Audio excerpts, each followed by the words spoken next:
سلام. امروز میخوام یک داستان عاشقانه بسیار عالی براتون تعریف کنم از یونان باستان. مطمئنم که عاشق این افسانه میشید. پس لطفاً تا آخر ویدیو با من همراه باشید. لایک، کامنت، سابسکرایب حتما انجام بدید. زنگوله هم در کنارش بزنید تا افسانه ها و داستان های من اول از همه به شما برسه.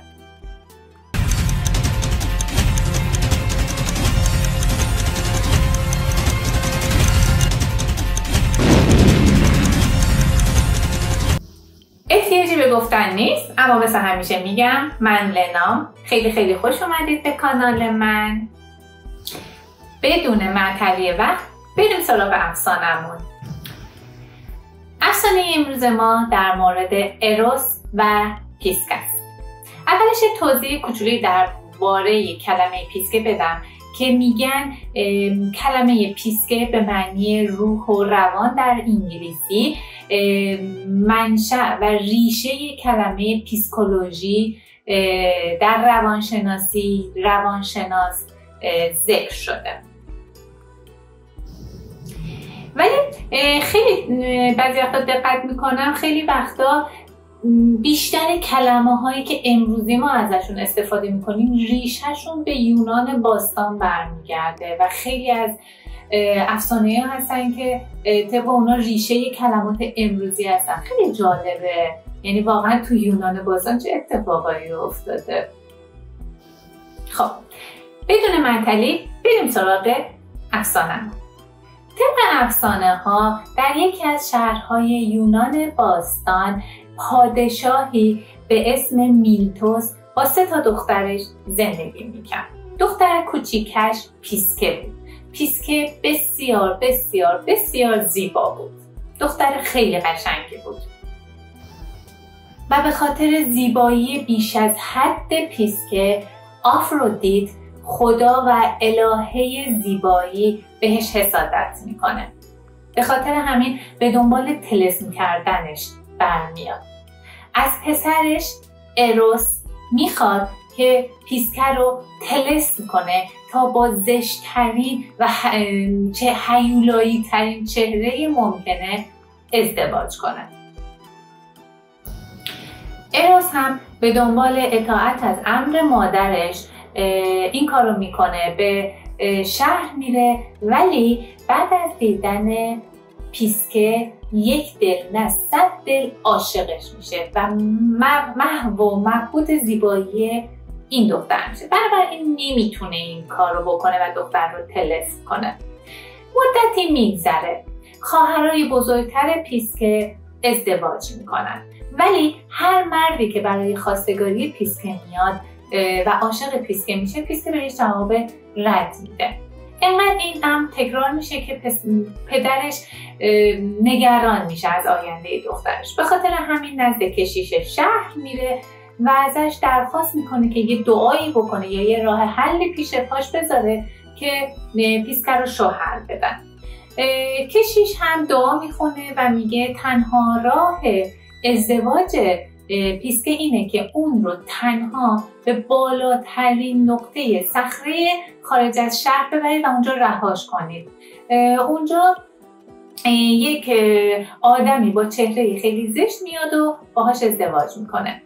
اولش پدر پیسکه راضی به این کار نمیشه، ولی بعد از یه مدت که میبینه پیسکه واقعا ازدواج نمیکنه و هر مردی برای خواستگاریش میاد جواب رد میده، فکر میکنه که تنها چارهش همینه، تنها راه باقی مانده براش همینه. به خاطر همین یک روز دخترش رو لباس عروس میپوشونه و به بلندترین صخره میبره و اونجا ولش میکنه و خودش برمیگرده.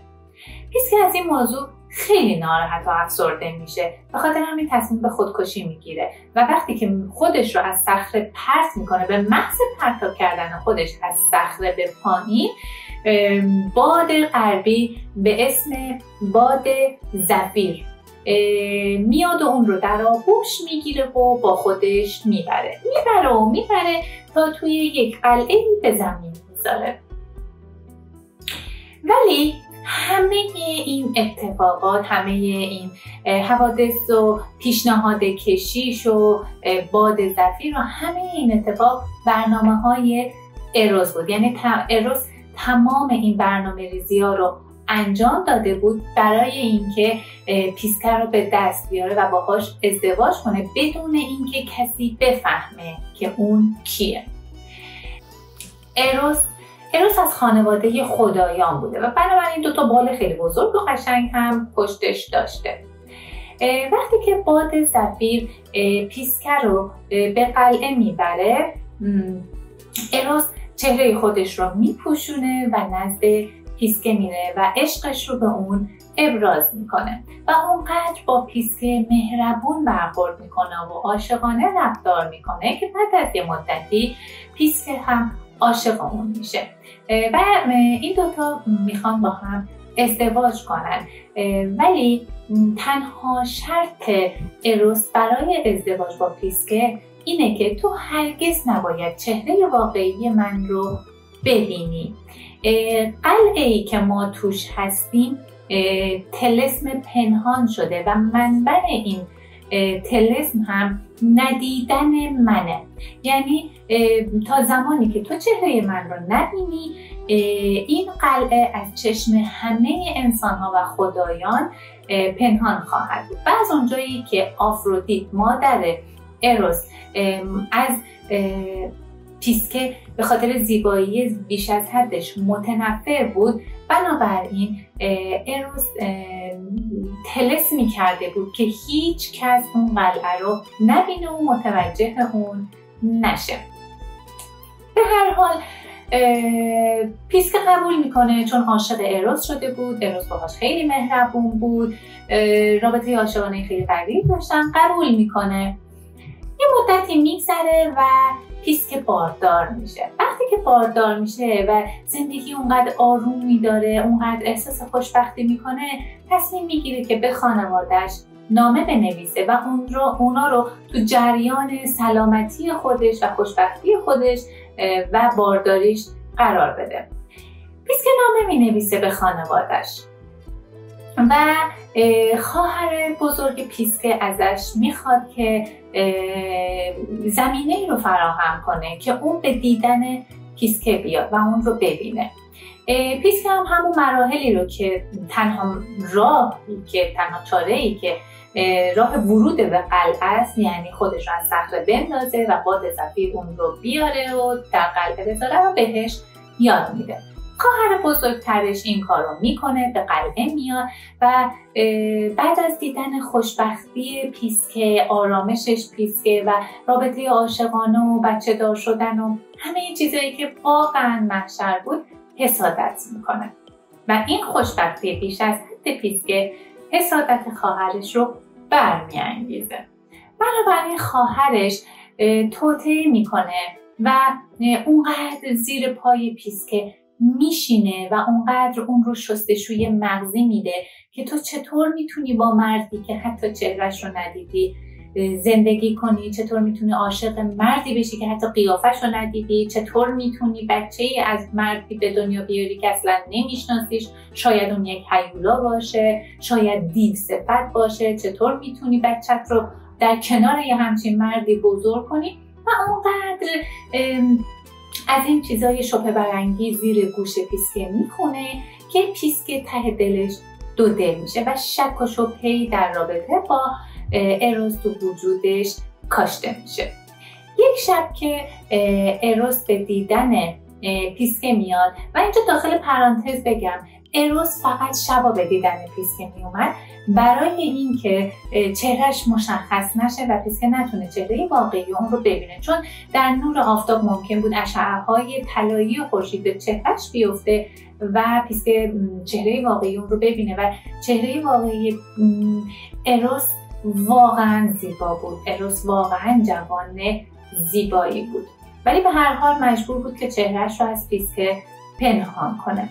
به هر حال یک شب که اروس به دیدن پیسکه میاد، نصف شب وقتی که خوابه، پیسکه چراغ نفتی رو دستش میگیره و به بالا سر اروس میره و نور چراغ رو نزدیک چهرش میبره و اونقدر این جوان زیبا بوده و اونقدر پیسک محو زیبایی اروس میشه که چراغ از دستش میافته و روی شونه اروس میریزه و شونه اروس میسوزه. اروس که از خواب بیدار میشه خیلی ناراحت میشه. از این شک و تردیدی که به دل پیسکا افتاده بود واقعا ناراحت میشه و پیسکا هم واقعا پشیمون میشه از این رفتارش، از این کارش پشیمون میشه. همین که به همسر خودش، به عشق خودش اعتماد نکرده بود، همین که شک کرده بود، همین که دل اون رو رنجونده بود و از همه مهمتر این که با دیدن چهره اروس طلسم اون خونه باطل میشد و هر کس متوجه اون خونه و قلعه میشد، به خصوص آفرودیت مادر اروس. به هر حال اروس بعد از بیدار شدن خیلی ناراحت میشه، بالهای خودش رو باز میکنه و از اون قلعه پرواز میکنه و دیگه برنمیگرده. پیسکه از این موضوع واقعا دل شکسته و ناراحت میشه و هر کاری میخواد بکنه که فقط دل اروس رو به دست بیاره و ازش عذرخواهی کنه. یه مدت میگذره و از اروس خبری نمیشه. پیسکه تصمیم میگیره که به خونه اونها بره، از خدایان خواهش میکنه، التماس میکنه، به پای آفرودیت مادر اروس میفته که اجازه بده من اروس رو ملاقات کنم. و در این برهه زمانی که آفرودیت هم متوجه زنده بودن پیسکه شده، خیلی عصبانیه و اون رو یه طلسمی کرده که اگر دوباره اروس رو ببینه به خواب ابدی فرو بره. آفرودیت اونقدر از پیسکه متنفر بود که وقتی پیسکه نزدش میره و بهش التماس میکنه اونقدر خشم داشته نسبت به پیسکه که از اون به عنوان خدمتکار و کلفت توی خونش استفاده میکنه و کارهای خیلی سخت و سنگینی رو میده که اون صبح تا شب انجام بده و ازش درخواستهای خیلی نامعقولی داره برای انجام کارها.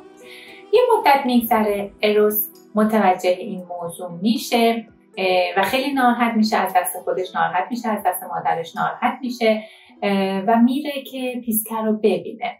ولی وقتی که اینا همدیگر رو میبینن، همونطور که مادرش طلسم کرده بود، پیسکه به خواب میره، به خواب ابدی میره و اروس دست به دامن خدایان میشه و هر کاری که از دستش برمیاد برای باطل کردن این طلسم انجام میده و خدایان بهش میگن تنها راه باطل کردن این طلسم اینه که از غذایی که خدایان تقدیم میکنن به این بدی تا از خواب بیدار شه.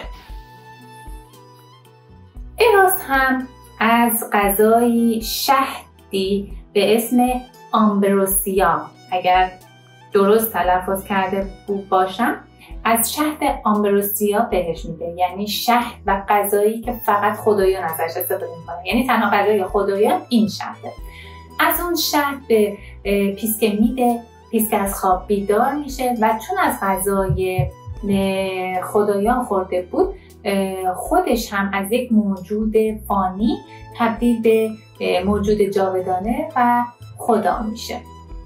همونطور که در جریان هستید و در طی داستان گفتم، پیسکه باردار بود و وقتی که از خواب بیدار میشن برای خودشون خونه‌ای درست میکنن، بچهشون رو به دنیا میارن و اسم بچهشون رو هدون به معنی لذت میذارن و از اون به بعد ستایی با هم زندگی میکنن و از طرف خدایان منسوب میشن به خدای عشق و عاشقان و از اون زمان به بعد روابط عاشقانه و احساسی انسانها رو تنظیم و کنترل میکنن.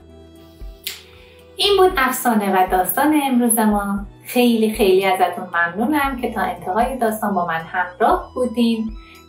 امیدوارم که از این افسانه خوشتون اومده باشه. من خودم عاشق این افسانه هستم. افسانه های یونانی واقعا افسانه های قشنگی هستند و بین افسانه های یونانی هم عاشقانه هاش واقعا یه چیز دیگه. به هر حال امیدوارم که خوشتون اومده باشه. نظراتتون رو برام کامنت کنید، خیلی خیلی برام مهمه. لایک هم کنید و اگر از داستان خوشتون اومد لطفا شیرش کنید با دوستان و کسایی که دوستشون دارین، کسایی که عاشقشون هستین تا اونا هم این داستان رو بشنون. خیلی خیلی ممنون. مواظب خودتون باشید تا یه افسانه و داستان دیگه. خدا نگهدار.